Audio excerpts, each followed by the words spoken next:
अब हम देखिए एसएचएम में हम कॉम्बिनेशन ऑफ एसएचएम को डिस्कस करेंगे, दो एसएचएम को कंबाइन करना। तो देखिए हमें क्या पढ़ना है, हमें कॉम्बिनेशन ऑफ एसएचएम पढ़ना है कि अगर मीडियम के किसी पार्टिकल को एक साथ दो एसएचएम मिल जाए तो उन दो एसएचएम की वजह से उस पार्टिकल का रिजल्टेंट मोशन कैसा होगा वो हमें देखना है। यहाँ पर सबसे पहले हम थोड़ा बहुत सिंपल हार्मोनिक मोशन की बात कर लें। तो देखिए सपोज ये एक पार्टिकल है, अभी अपनी इक्विलिब्रियम पोजीशन पर है। अगर मान लीजिए ये पार्टिकल ऐसे मूव करे, एक स्ट्रेट लाइन पे ये पार्टिकल मूव करना स्टार्ट करे टू एंड फ्रो मोशन, और ये कंडीशन सेटिस्फाइड हो जाए, इस पार्टिकल का जो एक्सेलरेशन है, इस पार्टिकल का जो एक्सेलरेशन है वो इसके मेन पोजीशन से डिस्प्लेसमेंट के लिनियरली प्रोपोर्शनल हो और दोनों के डायरेक्शन एक दूसरे के अपोजिट हो, तो ऐसे मोशन को बोला जाता है एसएचएम। ये एसएचएम की कंडीशन होती है। सपोज ये पार्टिकल अपनी मेन पोजीशन से यहां तक पहुंचता है मैक्सिमम ऊपर, है ना, ये इसका मैक्सिमम डिस्प्लेसमेंट है, तो इसी को हम क्या बोलते हैं, एम्पलीट्यूड। मेन पोजीशन से पार्टिकल के मैक्सिमम डिस्प्लेसमेंट को एम्पलीट्यूड बोला जाएगा। ये y क्या होता है, तो पार्टिकल मेन पोजीशन से किसी भी इंस्टेंट टी पर, पार्टिकल मेन पोजीशन से किसी भी इंस्टेंट टी पर जितनी ऊपर होगा वो कहलाता है इसका डिस्प्लेसमेंट y। मतलब मेन पोजीशन से मैक्सिमम डिस्प्लेसमेंट को एम्पलीट्यूड बोलते हैं और y इसका किसी भी इंस्टेंट टी पर क्या होता है, डिस्प्लेसमेंट होता है। तो अब देखिएगा हमें कॉम्बिनेशन ऑफ एसएचएम देखना है। देखते हैं हम इसे। अब देखें इसमें एक चीज और आती है, पहले हम उसको देख लें। एक कहलाता है principle of superposition. Principle of superposition होता क्या है, तो दो एसएचएम को ऐड करने की या कंबाइन करने के लिए ये एक प्रिंसिपल होता है। देखिएगा सपोज ये एक मीडियम का पार्टिकल है, इस मीडियम के पार्टिकल को पहला एसएचएम मिलता है, तो एसएचएम का मतलब ये पार्टिकल अपनी मीन पोजीशन से डिस्प्लेस हो जाएगा। तो ये मान लीजिए ये पार्टिकल अपनी मीन पोजीशन से y1 डिस्प्लेस हुआ, फिर इसी पार्टिकल को एक दूसरा एसएचएम मिलता है और उसकी वजह से ये पार्टिकल कितना डिस्प्लेस होता है, y2। प्रिंसिपल ऑफ सुपरपोजिशन ये कहता है इस पार्टिकल का जो नेट डिस्प्लेसमेंट होगा वो इन दोनों इंडिविजुअल डिस्प्लेसमेंट के वेक्टर सम के इक्वल होता है। देखिए पार्टिकल का नेट डिस्प्लेसमेंट इन दोनों इंडिविजुअल डिस्प्लेसमेंट के वेक्टर सम के इक्वल होता है। ये कहलाता है प्रिंसिपल ऑफ सुपरपोजिशन। अब देखिएगा हमें इस प्रिंसिपल को यूज करके दो एसएचएम को कंबाइन करना है। तो हम इसमें पहला केस देख रहे हैं कि एक पार्टिकल को दो एसएचएम मिलते हैं सेम डायरेक्शन में, मतलब combination of SHM in same direction.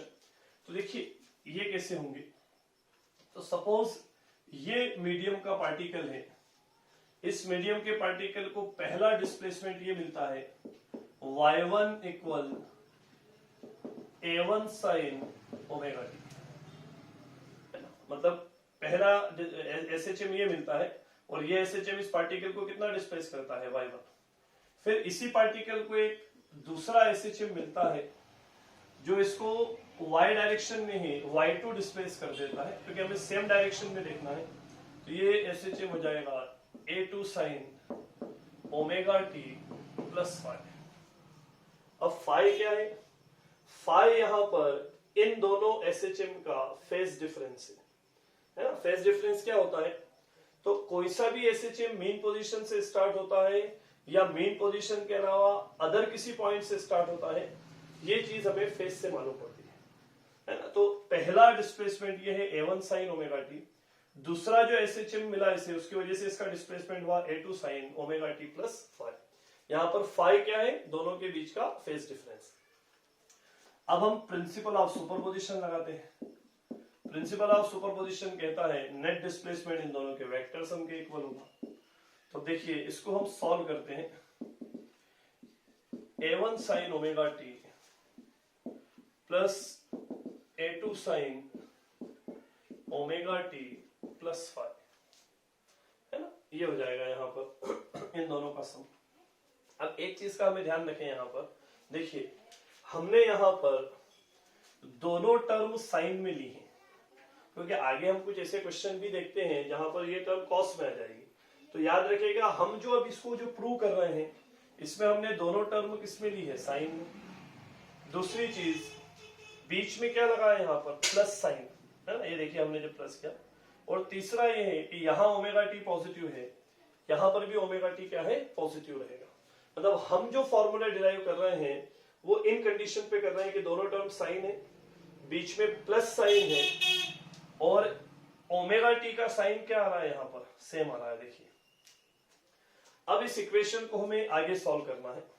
तो इस इक्वेशन को आगे सॉल्व करने का तरीका आप देखिएगा कैसे ऐसे करते हैं हम कंबाइन, है ना। इसको हम कंबाइन कैसे करेंगे इस एसएचएम को, तो हम A1 और A2 को वेक्टर का मैग्नीट्यूड एज्यूम करेंगे, है ना। इसको सॉल्व करने के लिए वेक्टर अप्रोच लिया जाता है।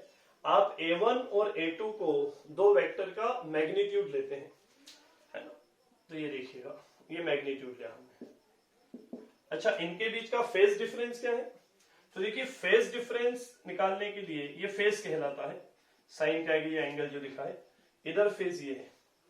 तो फेज डिफरेंस निकालने के लिए जिसका फेज बड़ा है, देखिए यहां पर ओमेगा टी प्लस फाइव आया, जिसका फेज बड़ा है उसमें से छोटे के फेज को सेपरेट कर देते हैं। तो omega t plus five minus omega T, तो ओमेगा टी से ओमेगा टी कैंसिल हो जाएगा। तो इन दोनों के बीच में फेज डिफरेंस कितना आ जाएगा, 5। तो A1 और A2 को तो आप वेक्टर एज्यूम कर लीजिए, ये A1 हो गया, ये A2 हो गया, और इनके बीच में जो फेज डिफरेंस आ रहा है वो इन दोनों के बीच का एंगल लेना है। तो अब यहां पर हम parallelogram law of vector addition use करेंगे, ये देखिएगा ऐसे। तो ये इसको हम अल्फा कहेंगे और ये आ जाएगा ए। मतलब इन दोनों एसएचएम को जब हम कंबाइन करेंगे तो कंबाइन करने के बाद जो रिजल्ट आएगा उस रिजल्ट का एम्पलीट्यूड ए रहेगा। और ए को कैसे निकालते हैं, इन दोनों को वेक्टर एज्यूम कर लीजिए, जो इनके बीच का फेज डिफरेंस है वो इनके बीच का एंगल हो जाएगा, है ना, एंगल ये हो जाएगा। और parallelogram law of vector addition लगा दीजिए। तो देखिए ए कैसे निकलेगा, तो वही vector parallelogram law of vector addition का फॉर्मूला लगा देंगे हम यहाँ पर। ये आ जाएगा A1 square plus A2 square plus 2A1 A2 cos phi. और फिर अल्फा भी निकालना है यहाँ पर, tan अल्फा। तो फिर वेक्टर का फॉर्मूला लगाइए b sin थीटा। तो यहाँ b कौन है, A2, और यहां पर आ जाएगा साइन, एंगल कितना हो जाएगा 5, b sin 5 upon A1 plus A2 cos 5। तो अब देखिएगा इन दोनों SHM को जब हम कंबाइन करेंगे तो जो रिजल्ट आएगा y, है ना, रिजल्ट y आएगा, उस y का एम्पलीट्यूड a होगा। तो a का फॉर्मूला तो ये हो गया, और वो जो फेज आएगा इसका y का वो ये रहेगा अल्फा, tan अल्फा आप इस फॉर्मूले से निकालेंगे। अच्छा, अब यहाँ पर क्वेश्चन ये आता है कि A1 और A2 कौन रहे, मतलब A1 किसे ने और A2 किसे ने। तो A1 और A2 मालूम करने का तरीका ये होता है कि जिसका फेज छोटा होगा वो A1 रहेगा, है ना, वो इधर आएगा, है ना। अब देखिए दोनों में से इसका फेज तो ओमेगा टी है और इसका फेज क्या है, ओमेगा टी प्लस 5। तो फेज किसका छोटा है, इसका। तो जिसका फेज छोटा होता है वो A1 बनेगा, है ना, इसका एम्पलीट्यूड A1 लेंगे हम, और है ना, और जिसका फेज बड़ा होगा, देखिए उस टर्म का एम्पलीट्यूड को हम A2 एज्यूम करेंगे। तो अब ये तरीका हमने सीखा, दो एसएचएम अगर सेम डायरेक्शन में होंगे तो उनको कंबाइन करने का ये तरीका होता है ना, रिजल्ट ये आएगा।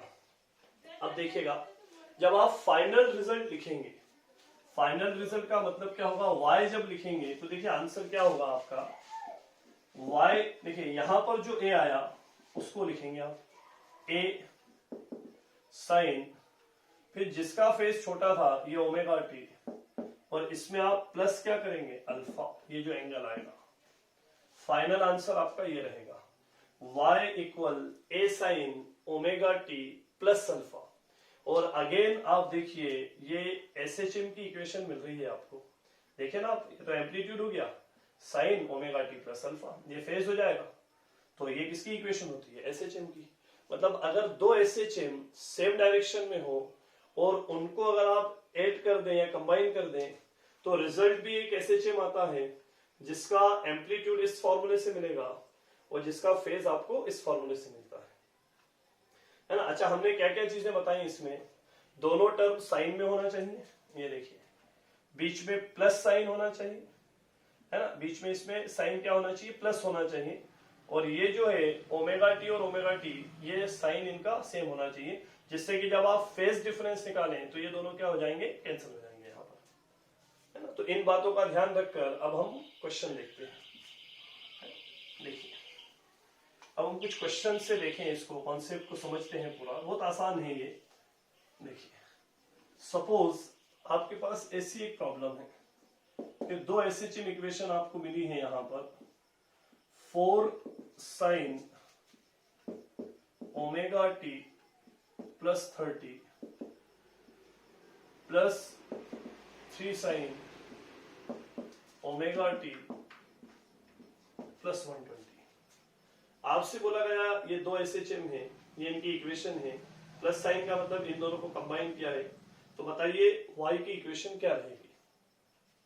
तो अब देखिए दोनों तरफ साइन होना चाहिए, तो साइन है दोनों तरफ, देखिए बीच में प्लस साइन होना चाहिए, प्लस साइन भी आएगा यहाँ पे, या ओमेगा टी पॉजिटिव होना चाहिए, वो भी पॉजिटिव हो गया। तो अब हमने देखा था कि A1, तो इन दोनों में से जिसका फेस छोटा होगा वो A1 रहेगा।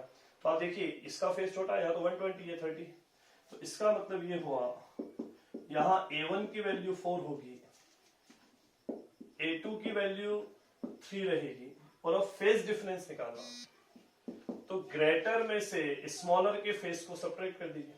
तो ओमेगा टी प्लस 120, ये देखिएगा ओमेगा टी प्लस 120, इसमें से इसको सब्ट्रैक्ट कर दीजिएगा, ओमेगा टी माइनस 30, ये कैंसिल हो जाएंगे, कितना आ जाएगा? 90 डिग्री। बस अब इन दोनों को वेक्टर ले लीजिए, ये इन दोनों के बीच का एंगल एज्यूम कर लीजिए, तो ये देखिएगा ये A1 हो जाएगा, यहाँ पर ये A2 हो जाएगा, और ये हो जाएगा A, ये इन दोनों के बीच का एंगल हो जाएगा 90 डिग्री। इसको हमने क्या लिया था? अल्फा। तो अगर आप यहाँ कैलकुलेट करें किसकी वैल्यू? A की वैल्यू, तो फॉर्मूला क्या आया था? A1 का स्क्वायर, A1 का मीनिंग हो जाएगा 4 का स्क्वायर प्लस A2 का square plus 2A1 A2, 4 into 3 into क्या हो जाएगा? cos 90। तो अब देखिएगा ये 16, 4 का स्क्वायर, 3 का स्क्वायर 9 हो जाएगा, तो ये कितना हो जाएगा? 25, और cos 90 क्या होता है? 0। cos 90 0 होता है, मतलब ये पूरी टर्म क्या हो जाएगी? 0। तो आपको मिलेगा √25, और √25 की वैल्यू कितनी हो जाएगी? 5। तो नेट एम्पलीट्यूड तो 5 आ गया। अब डायरेक्शन निकालना, तो देखिए डायरेक्शन निकालने के लिए हम क्या यूज करेंगे? tan alpha.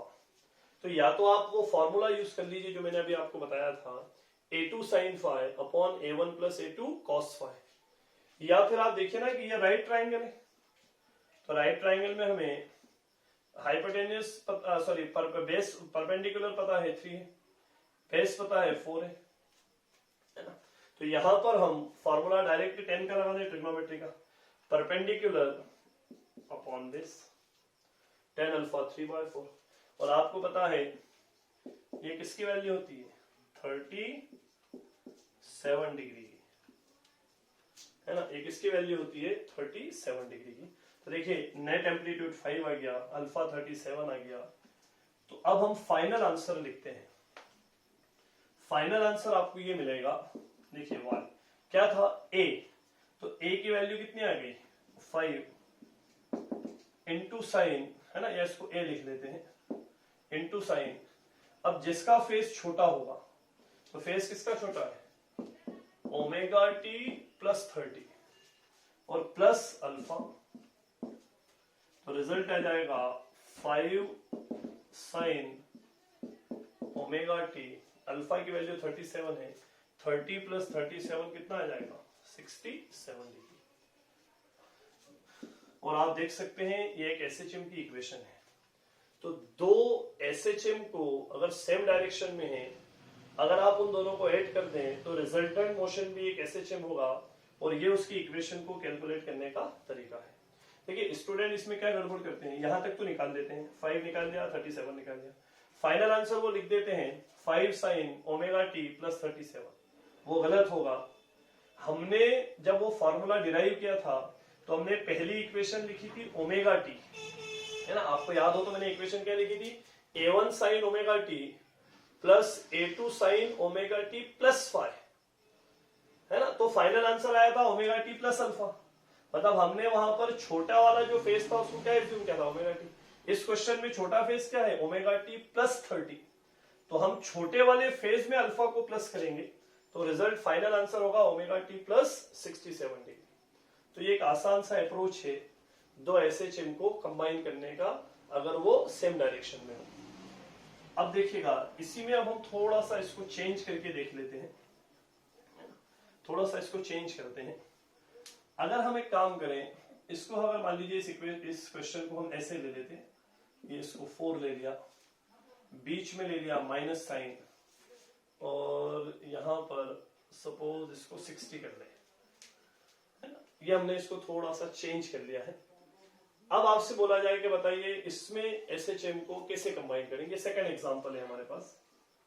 तो अब देखिए हमने क्या पढ़ा था, दोनों टर्म साइन में होना चाहिए, तो साइन में तो है वो, बीच में प्लस साइन होना चाहिए, तो यहां तो क्या गया माइनस साइन। तो फिर ऐसी सिचुएशन में अब हम इसे चेंज करेंगे।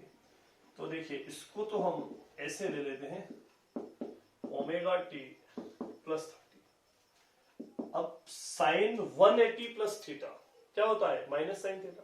थर्ड क्वाड्रेंट में साइन नेगेटिव होता है, तो इसको हम लिख देंगे 4 sine 180 plus omega t minus 60, है ना। तो वो बीच में प्लस साइन आ जाएगा, तो फाइनली हमें मिलेगा 3 sign omega t plus 30 plus 4 sign omega t plus 120। ये देखिए क्वेश्चन फिर पहले जैसा क्वेश्चन कन्वर्ट हो गया है। अब देखिए यहां पर a1 क्या होगा, तो जिसका फेस छोटा होगा वो a1। अब देखिए दोनों टर्म साइन में होना चाहिए तो साइन में है, ओमेगा टी पॉजिटिव होना चाहिए, दोनों का ओमेगा टी पॉजिटिव है, बीच में प्लस साइन होना चाहिए तो प्लस साइन भी आ गया। तो अब जिसका फेस छोटा होगा वो a1, तो a1 की वैल्यू 3 आ जाएगी, a2 की वैल्यू 4 आ जाएगी, और फेज है ना, इनके बीच का एंगल कितना होगा, तो वो फेज डिफरेंस है, तो ये ग्रेटर में से स्मॉलर के फेज को माइनस कर दीजिए, तो ये कैंसिल हो जाएंगे। 120 माइनस 30 कितना हो जाएगा, 90 डिग्री। फिर से वेक्टर मेथड लगाकर हम इसे सॉल्व कर लेंगे, है ना। देखिएगा फिर से यहाँ पर बस अब वेक्टर अप्रोच लगा दीजिए यहाँ पर। तो वेक्टर अप्रोच से अगर आप देखें यहाँ पर, इसको इधर बना लेते हैं ऐसे, ओ सॉरी दोनों के बीच में एंगल 90 डिग्री है, तो 90 डिग्री है तो फिर ऐसे बन जाएगा, है ना। ये देखिएगा तो वही parallelogram law of vector addition हम यूज करेंगे। ये हुआ। अब इस केस में a1 कितना हो गया है 3, a2 कितना हो गया है 4। तो अगर आप अगेन a कैलकुलेट करें तो पाइथागोरस थ्योरम से वो तो वही आ जाएगा 25, है ना। ये हो जाएगा 4 का स्क्वायर, है ना, a square a1 square plus a2 square. तो सॉरी a1 यहाँ पर 3 था, यह आ जाएगा 3 का स्क्वायर प्लस 4 का स्क्वायर प्लस 2ab, 4 into 3, और ये कितना हो जाएगा cos 90। तो देखिए ये तो रिजल्ट वही आ जाएगा 25, क्योंकि cos 90 0 है तो ये टर्म तो 0 हो जाएगी, और ये रूट 25 होगा, और रूट 25 के लिए कितना आ जाएगा 5। अल्फा क्या होगा ये, तो अल्फा की वैल्यू अगर आप कैलकुलेट करें तो अल्फा हो जाएगा 10 अल्फा, वही perpendicular upon base. Perpendicular upon base कितना हो जाएगा इस राइट ट्राइंगल में, ये परपेंडिकुलर होगा 4/3, तो ये होती है 53 डिग्री की वैल्यू। तो फेस कितना आ जाएगा 53। तो नेट निकालना हो, y की इक्वेशन बताना हो तो हो जाएगा a, तो a तो 5 हो गया, साइन ओमेगा टी। अब देखिए वो जो इक्वेशन शुरू में लिखी थी मैंने, तो उसमें छोटा फेज था ओमेगा टी प्लस 30, तो omega t plus 30 plus alpha, तो अल्फा की वैल्यू कितनी हो जाएगी 53। तो यहां से रिजल्ट आ जाएगा 5 sign omega t plus 83 degree. मतलब अगेन आप देख सकते हैं रिजल्टेंट मोशन एक एसएचएम है और उसकी इक्वेशन ये रहेगी। तो क्या लर्निंग रही, अगर दो एसएचएम को आप दोनों एसएचएम सेम डायरेक्शन में हो और अगर आप उन्हें कंबाइन कर दें तो जो रिजल्टेंट मोशन रहता है वो भी क्या रहेगा, एक एसएचएम रहेगा, और उस एसएचएम की इक्वेशन निकालने की ये मेथड रहती है। अब देखिए ये तो केस 1 था, अब हम बात कर लेते हैं केस 2 की। केस 2 क्या है, केस 2 है अगर एसएचएम परपेंडिकुलर डायरेक्शन में हो। अभी तो हमने सेम डायरेक्शन में देखा था, जैसे ये एग्जांपल देखिए, ये मान लीजिए एक स्प्रिंग है और इस स्प्रिंग से एक पार्टिकल यहां पर फिक्स है, ये एक्स डायरेक्शन हो जाएगी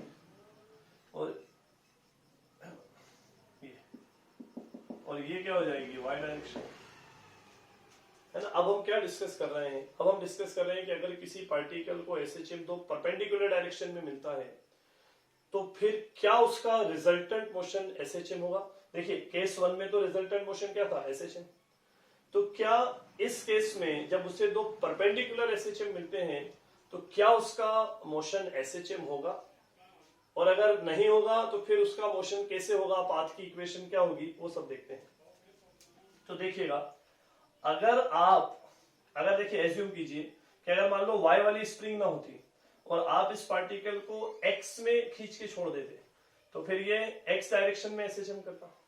भाई रिस्टोरिंग फोर्स इसे किधर मिलता है, x डायरेक्शन में। अगर x वाली स्प्रिंग ना होती, केवल y वाली स्प्रिंग होती और आप इसे अगर ऊपर ले जाके छोड़ देते तो फिर इसका मोशन क्या होता, y डायरेक्शन में एसएचएम। इस पर रिस्टोरिंग फोर्स किधर लगता, y डायरेक्शन में। अब हम ये देखेंगे कि अगर दोनों एक साथ मिले इसको तब क्या सिचुएशन बनती है। तो अब देखिएगा यहां पर, इसको भी हम देख लें, आसान है ये भी। सपोज x डायरेक्शन में इसको जो एसएचएम मिला उसकी इक्वेशन ये होती है x equal a sign omega T, और y डायरेक्शन में जो इसे एसएचएम मिला उसकी इक्वेशन ये होती है ओमेगा टी प्लस फाइव, है ना। x डायरेक्शन में जो एसएचएम मिला उसकी इक्वेशन ये है y डायरेक्शन, इनका एम्पलीट्यूड x डायरेक्शन में एम्पलीट्यूड स्मॉल है, y डायरेक्शन में एम्पलीट्यूड स्मॉल भी है, और दोनों के बीच में फेज कितना है, फाई है ना। फेज दोनों के बीच में फाई रहता है यहाँ पर। तो अब देखिएगा पहले हम x से कुछ वैल्यू निकालते हैं, इसको ट्रांसपोज कीजिए तो साइन ओमेगा टी, a को ट्रांसपोज कर दिया तो ये क्या हो जाएगा, x अपॉन a। अब इस साइन से हम कॉस निकाल लेते हैं ना, इनके आगे रिक्वायरमेंट रहेगी कॉस ओमेगा टी। तो साइन का फॉर्मूला होता है परपेंडिकुलर अपॉन हाइपोटेन्यूज, और कॉस का क्या होगा, बेस अपॉन हाइपोटेन्यूज। तो हाइपोटेन्यूज तो ये होगा a, ये परपेंडिकुलर या हाइपोटेन्यूज है, बेस निकालना हो तो ये पाइथागोरस थ्योरम ले लेंगे, हाइपोटेन्यूज का स्क्वायर माइनस परपेंडिकुलर का स्क्वायर, है ना। ये हमने साइन से कॉस कैलकुलेट किया है। अब इस y वाली इक्वेशन को देखिएगा, है ना। अब हम इस y वाली इक्वेशन को देखते हैं। तो देखिए b, यहां फॉर्मूला हम यूज करेंगे साइन a प्लस बी का। तो साइन a प्लस बी का फॉर्मूला होता है साइन a कॉस b। तो ये आ जाएगा यहां पर sine omega t cos five plus cos a sine b, ये आ जाएगा cos omega t sine five. आ रहा है समझ में। तो अब देखिए हमें, अब मैं इसको हटा रहा हूं यहां से इसे मिटा देता हूं। तो अब हम यहां वैल्यू रख देंगे साइन ओमेगा टी की और कॉस ओमेगा टी की। तो देखिए y की वैल्यू क्या मिलेगी, y की इक्वेशन देखिएगा b साइन ओमेगा टी की जगह रख देंगे हम, है ना, x अपॉन a, और ये हो जाएगा यहां पर cos फाई प्लस b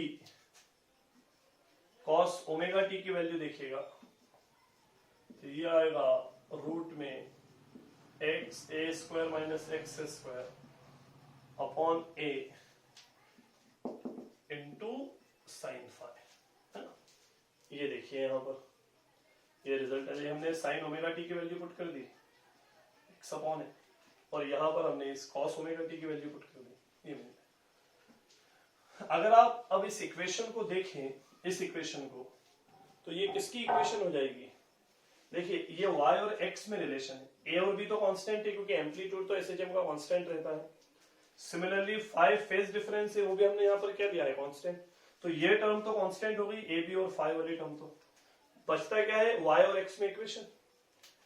तो y और x में जो इक्वेशन ये बन रही है, ये किसकी इक्वेशन कहलाती है, इक्वेशन ऑफ ट्रैजेक्टरी, मतलब पार्टिकल जिस पाथ को फॉलो करेगा, है ना। अगर किसी पार्टिकल को दो परपेंडिकुलर डायरेक्शन से एसएचएम मिलते हैं तो वो पार्टिकल जिस रिजल्टेंट पाथ को फॉलो करेगा, ये उस पाथ की इक्वेशन है। ये मैं लिख देता हूं, it is the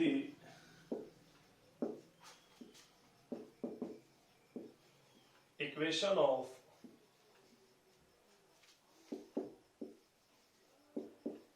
path of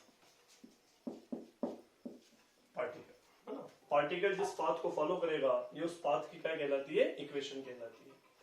अब इसमें 3 केसेस देख लेते हैं हम, है ना, कि फाई की वैल्यू अगर हम अलग अलग रख दें तो क्या इक्वेशन बनती है, वो देखते हैं। देखिएगा, ये मैं यहां पर केस 1 लेता हूं। केस 1 में मैं मान के चल रहा हूं कि दोनों पार्टिकल जो एसएचएम कर रहे हैं, तो दोनों एसएचएम के बीच में फेज डिफरेंस क्या है, 0।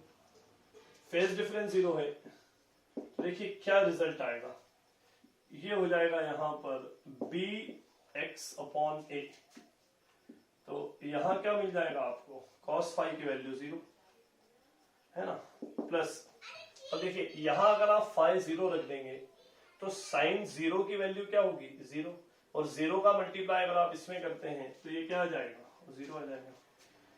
तो यहां पर इक्वेशन ये मिलती है, और अगर आप इस इक्वेशन को देखें तो ये क्या होती है ना, ये कहलाती है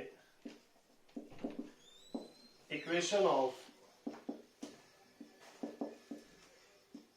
स्ट्रेट लाइन, है ना, इसको बोला जाता है इक्वेशन ऑफ स्ट्रेट लाइन। मतलब ये हुआ पार्टिकल जो पाथ फॉलो करेगा, है ना, पार्टिकल जो पाथ फॉलो करेगा वो ऐसे रहेगा, ये पाथ की इक्वेशन होगी। इसको एक नाम दिया जाता है लिसेजस फिगर, है ना, इसको एक नाम दे दिया है लिसेजस फिगर। लिसेजस फिगर का मतलब ये हुआ कि अगर किसी पार्टिकल को दो परपेंडिकुलर एसएचएम मिलते हैं तो उस पार्टिकल का जो रिजल्टेंट पाथ होगा वो कैसे होता है। तो रिजल्टेंट पाथ अगर आप देखें तो इस केस में क्या हो जाएगा, स्ट्रेट लाइन। तो अगर आप इसको ऐसे ग्राफ पे बनाते हैं तो ये लिसेजस फिगर कहलाते हैं, है ना, ये लिसेजस फिगर हो गए। इसमें 2 केसेस और हैं, तो देखिए सेकंड केस देखिए आप, सेकंड केस हम देख लेते हैं। फाई की वैल्यू, पहला केस तो ये था कि अगर दोनों पार्टिकल सेम फेज में होंगे तो रिजल्टेंट मोशन क्या होगा, एक स्ट्रेट लाइन रहेगा, है ना। सेकंड केस देखिए आप इसमें, है ना, ये 2 लास्ट केस होते हैं इसमें। एक फाई की वैल्यू हम लेके चलते हैं 90 डिग्री, फेज क्या हो दोनों के बीच में, 90 डिग्री। तो देखिए क्या होगी पाथ की इक्वेशन, तो ये होगा b x upon a cos 90 plus b, root में आएगा a square minus x square upon a into sine 90। तो cos 90 तो 0 होता है, ये पूरी टर्म तो 0 हो जाएगी। ये मिलेगा आपको b, है ना, a square minus x square upon a. Sine 90 की वैल्यू कितनी हो जाएगी 1। अब अगर आप इस b को ट्रांसपोज करें तो y अपॉन बी इक्वल होगा a square minus x square upon a. अगर आप LHS RHS दोनों का स्क्वायर कर दें तो होगा y square upon b square, ये होगा a square minus x square upon में ए स्क्वायर, है ना। ये देखिएगा ये मिल जाएगा आपको यहाँ तक, है ना। अब मैं इसको यहाँ से हटा रहा हूँ इस तरह से, है ना, ये मैं हटा देता हूँ।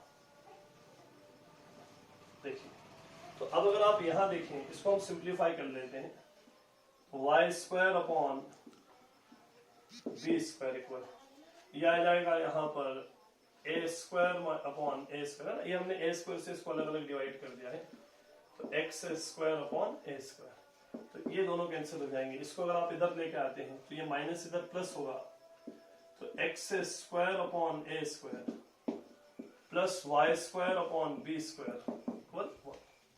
तो अगर आप इसे देखें तो ये किसकी इक्वेशन होती है, एलिप्स की इक्वेशन, है ना। It is the equation of ellipse, x square upon a square plus y square upon b square equal 1। तो इसका मतलब ये हुआ कि पार्टिकल का जो रिजल्टेंट पाथ होगा वो कैसे होगा, एलिप्टिकल, है ना। मतलब ये एक और लिसेजस फिगर बनेगा, है ना। अगर दो पार्टिकल परपेंडिकुलर डायरेक्शन में एसएचएम करें और उनके बीच में फेज डिफरेंस 90 डिग्री हो तो रिजल्टेंट मोशन जो होता है वो एलिप्टिकल रहता है और लिसेजस फिगर ये बनता है। लास्ट केस इसमें आता है, लास्ट केस हम यहीं से देख लेंगे। देखिए यहां पर हमने फेज कितना लिया था, 90 डिग्री, तो एक तो ये 90 डिग्री फेज हो, लेकिन अगर आप दोनों एसएचएम के एम्पलीट्यूड को इक्वल ले लें, है ना, एम्पलीट्यूड हमने अब सेम ले लिए, तो देखिए इक्वेशन यहां तक तो सेम रहेगी, है ना, इक्वेशन यहां तक तो सेम रहेगी, लेकिन अगर आप यहां पर b के प्लेस पे a रख देंगे तो ये आ जाएगा यहां पर x square upon a square plus y square upon a square equal 1, है ना। तो ए स्क्वायर एलसीएम आ जाएगा, तो इधर तो बचेगा x square plus y square equal क्या आ जाएगा, ए स्क्वायर। तो अगर आप देखें इस इक्वेशन को, it is the equation of circle, मतलब पार्टिकल का जो पाथ होगा वो अगर आप देखें तो कैसे होगा, सर्कुलर रहेगा। ये लिसेजस फिगर इस केस में बनेगा। तो ये एसएचएम के दो केसेस थे कि अगर आप दो एसएचएम को कंबाइन करेंगे, सेम डायरेक्शन में कंबाइन करा था हमने, तो आपने देखा था कि रिजल्टेंट मोशन भी एक एसएचएम था। लेकिन अगर आप परपेंडिकुलर डायरेक्शन में कंबाइन करते हैं तो आप देखेंगे पार्टिकल स्ट्रेट लाइन पे भी चल रहा है, एलिप्टिकल भी पाथ आ रहा है उसका और सर्कल भी आ रहा है। तो आई होप यू अंडरस्टूड, है ना। Thank you very much.